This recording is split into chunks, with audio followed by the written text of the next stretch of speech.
Foreword by Mireia Machi. When I decided to read and consider as a future edition of InBook a regional autobiographical novel by a lady who is over 7 decades old, I thought, with the prejudice of my pride, that I would approach the commitment with the best possible disposition for a work that I am passionate about, but which has the inconvenience of receiving proposals that are suddenly somewhat sappy, insipid, or poorly written. What I never imagined is that I would embark on an international journey full of courageous decisions and impossible synchronicities, aboard such an efficient and fluid grammatical construction. All this in amazing settings that range from the rustic Araucanian ranch to the glamour of Chilean and Puerto Rican high society of different decades. But although the life of the family lineage of this lady is typical of a period soap opera with its buildings, environments, furniture, and more exclusive costumes, what really surprised me was to find a self-taught and first-time writer with such correct and elegant handling of the narration. At the same time, she is capable of outlining the genuine character of her characters with that ability that provokes the reader's empathy, regardless of their behavior. Marjorie Patton achieves, like her ancestors and descendants, the other American dream, that of publishing a book with the passion and vertigo that her characters experience when leaving several times, the comfort of their place of origin, city, country, or continent, putting their faith in a horizon that had to be better than the present. And that is how the book turned out, the juicy fruit of a restless and committed soul, a beautiful promise fulfilled to a fact, but also to that inner child sure that there would always be success after decisions made from the heart.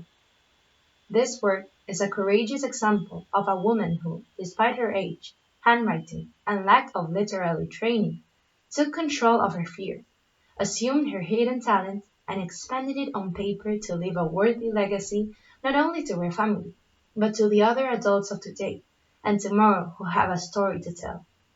She left us the message and proved that with determination and discipline, absolutely anything is possible. Therefore, InBook Ediciones said yes to the publication under our imprint of the second edition, updated and improved, of You Will Do It For Me, feeling fully proud of its result, and of also tackling its translation to give it wings in the English-speaking world. Mireia Machi, Director of InBook Ediciones. November 2020, updated to November 24.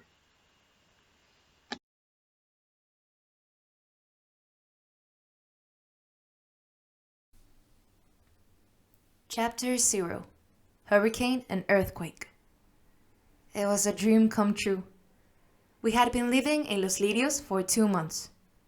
I dedicated 40 years of work and finally managed to build my little impregnable castle, far away from the hurricanes and storms, thousands of kilometers away from the Caribbean and its temptations.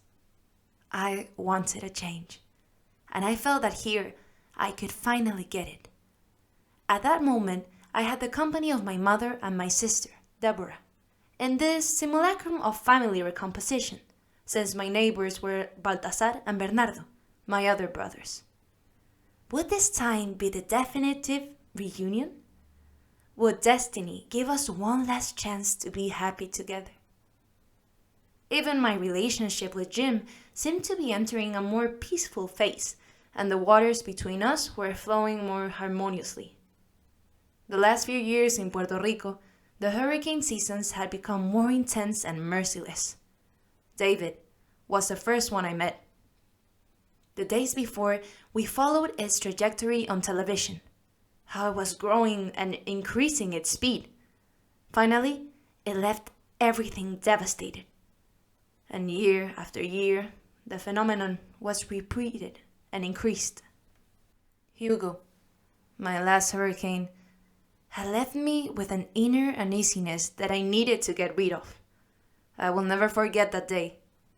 The news indicated the coordinates of its position and how it was approaching terrifyingly. We didn't know if it would change direction or not, but that time it swept over us. It came with a monstrous hiss, sudden darkness, clattering glass and swirls of objects of all sizes flying in front of us like murderous projectiles. The imperative was to lock ourselves indoors. Hugo touched down with all its fury, tearing off balconies, awning, and even trees, leaving many of them with the roots as a canopy. The landscape left behind was desolate.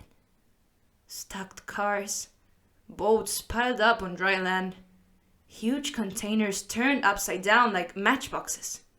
A madness, a real nightmare that climate change made more and more frequent, making it useless to aspire to a calm season. Returning to Chile was a good decision, or so I thought. Here, sheltered within the solid walls of my fortress, I felt safe. That February 26th, I got up very excited to start organizing the party, as my granddaughter was having her 10th birthday 2 days later. As in 2010 we were temporarily living in Chile, a few steps away from us, we could celebrate it with a family lunch. It would be the first time we had the opportunity to spend that date with her, and I was excited to be able to do so in our own new home. My son, Matt, due to his job, had traveled to California, so he would not be able to join us. My mom and sister were there too, so it would be a fabulous party. Deborah, as the baking expert for this event, offered to bake a nice cake, and I made sure I had all the ingredients. Jim would look for Sophia at her house to surprise her and bring her to ours, which would be dressed up with balloons and multicolored decorations. Almost at midnight, I went to bed tired from the hustle and bustle, thinking that I would fall asleep immediately. But I didn't, because I was worried that Luna, my daughter-in-law, had other plans, since I hadn't announced this event to her. I finally fell asleep. Although around 3:30 a.m., I woke up with a start and sat on the edge of the bed with a strange anxiety. Beyond that restlessness, I sensed that something was wrong, but I didn't know what. I stood up with the idea of quieting down, but just at that moment, I felt a swaying that startled me. When I ruled out that it was dizziness, as it became more and more intense and abrupt, I began to scream, "Earthquake! Earthquake!" My husband continued to sleep undisturbed until that in a few seconds the rumbling became more violent, followed by an increasingly powerful tremor. I made an attempt to leave the house as he jumped out of the bed to stop me. I remembered my mother's instructions when we were little, to go out into the yard when it shook, and I wanted to do so, but Jim held me against a piece of furniture, and there we tried to stand with great difficulty, because everything was moving with progressive violence. I just begged, Lord, stop this now. You who can do all things, you who open the waters, stop this now." After an eternal 4 or 5 minutes, it started to subside. Only then was I able to run to the other end of the house to check that my mother and sister were okay. Jim went out to find Baltasar, and together they went to see the neighbors, in case they needed help. That's how it was in Puerto Rico, where everyone comes out of their homes after a catastrophe, to see how others are doing and comment on what they have experienced. They walked inside the condominium to help anyone who had an emergency, but here, no one came out. They returned, and we sat in the living room to contain ourselves in the dark, as the power was out. We lit candles, and with the car radio, we kept ourselves informed. In a few hours, it was dawn, and we knew the magnitude of the situation. It had been a disaster in the whole central area of the country. It was an earthquake of magnitude 8.8 on the Richter scale, with 525 dead, 23 missing, and countless buildings destroyed. Although, fortunately, my house did not have such a tragic end, that day I received a powerful message.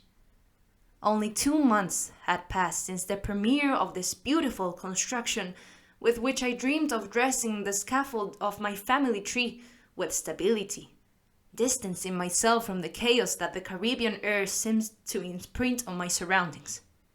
However, nature sent me, once again, the warning that there is no external strength that can replace the inner weakness, the fragility of family relationships that I naively wanted to disguise with the strong walls of this noble dwelling. Chapter 1. The Arrival to Los Lirios. Los Lirios, Requinua, December 15, 2009, 6 a.m. The cell phone rings and I answer it. I hear a man's voice. Good morning. I am the truck driver. I'm at the entrance of the condominium and I need directions to your house. One moment. I'll pass the phone to my husband. As Jim gave him directions, I opened the gate.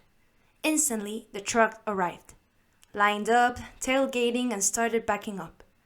I signaled him to stop right at the main entrance. The driver braked and got out. With a pair of pliers, he broke the customs seal and opened the container doors. He handed me the shipping papers, and I told him. Fortunately, we did not have an inspection. Usually, when merchandise arrives from abroad, it is checked at customs. But I, after several calls, had verified that this time we had been spared that cumbersome procedure. The day before, we had arranged for 4 guys to show up first thing in the morning to help us unload the shipment. Since they were punctual, everything was done quickly. I instructed them, 2 up and 2 go. I knew exactly the routine of loading and unloading as I repeated it for 20 years in my antique. I loaded my things myself, so I knew how they were arranged and how best to unload them. The days before, I had walked around the house, visualizing where each piece of furniture would be, so that when they arrived, they would fit perfectly. Under my supervision, after 2 hours, the job was finished. I signed the documents to the driver, who started back to the port. The boys continued to arrange the furniture under my orders. Jim, with drill and tape measure, unpacked the oil paintings and mirrors for hanging. Put the mirror in the dining room over the buffet, the oil painting of the horses on the fireplace, and the one of the flowers above the love seat in the living room. I directed him. And this one with the rabbits, where does it go? My husband asked. I told him to take it to the living room, as I had engraved in my mind the position of every object, from the desk to the inkwell. Careful, that bronze is heavy, I warned the boy. Put it on the pedestal in the corner. By the afternoon, we were exhausted, but I was happy and excited to see the dream I had been planning for years come to fruition. The first room I organized was Rosalinda's, who, at 100 years old, was very lucid. After going through every nook and cranny, she told me, I love the terrace. I'll sit here in the afternoons. And look, Maggie, she pointed to me, in that corner where the willow tree is and the irrigation ditch runs, you can put a farm. And at the other end, some fruit trees. I smiled, imagining her recreating her house on Mujica Street. I was glad to have her with me. Yes, Mom. And I'll also make a garden in front of your window, with roses and the hydrangeas you like. That was the beginning of my life in Chile.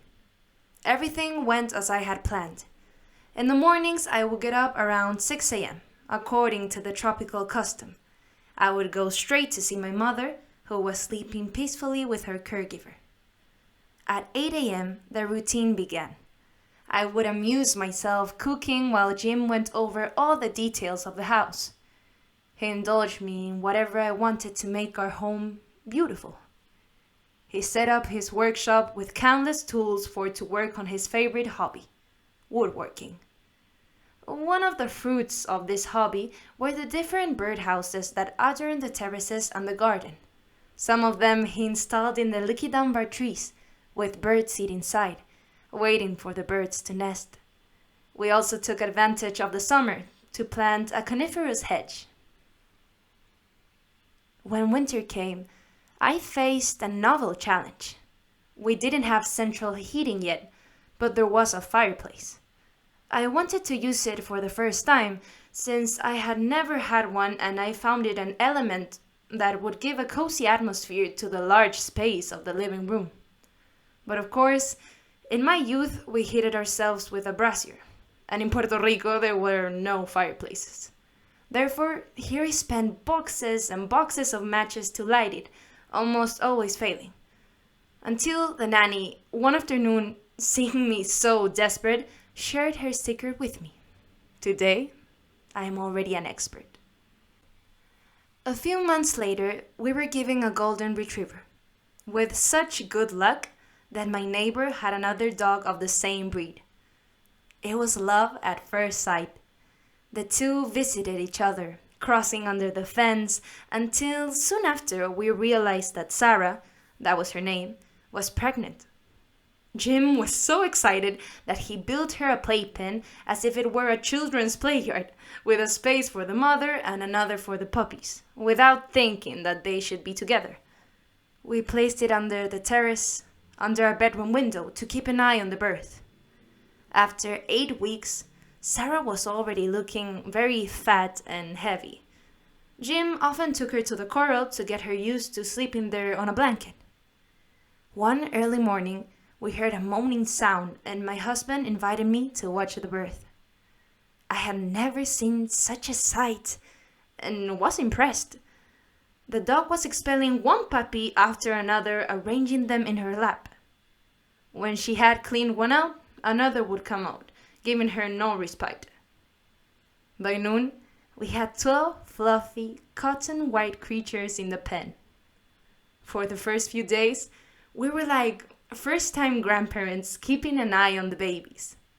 After a week, when they opened their eyes and were already down on the lawn, I took one to my mother. In her long life, she had never had this experience either. It was the first time I had ever seen her tenderly, lovingly, and devotedly caressing a living being. I do not remember the joy of receiving a similar gesture from her. What is it about animal puppies that arouse such tenderness in the most hardened people? After 3 months, I was already crazy with so many animals, so I started to offer them for sale. With my business soul, I placed an ad, and after a few days, the buyers appeared. My husband, every time they came looking for one, was in tears, hiding so they would not see him break down or face the departure of his doggy grandchildren. What for him was a bad pill to swallow, for me was a tremendous relief and satisfaction for the bills I received. I tried to console him by informing him that the new owners offered him to visit the puppies at their home. From time to time, I would sit on the terrace to admire the sunset, and my thoughts would take me back to my childhood days in the yard with Tom, watering the fruit trees and laughing at the 1,000 anecdotes he always had to tell me.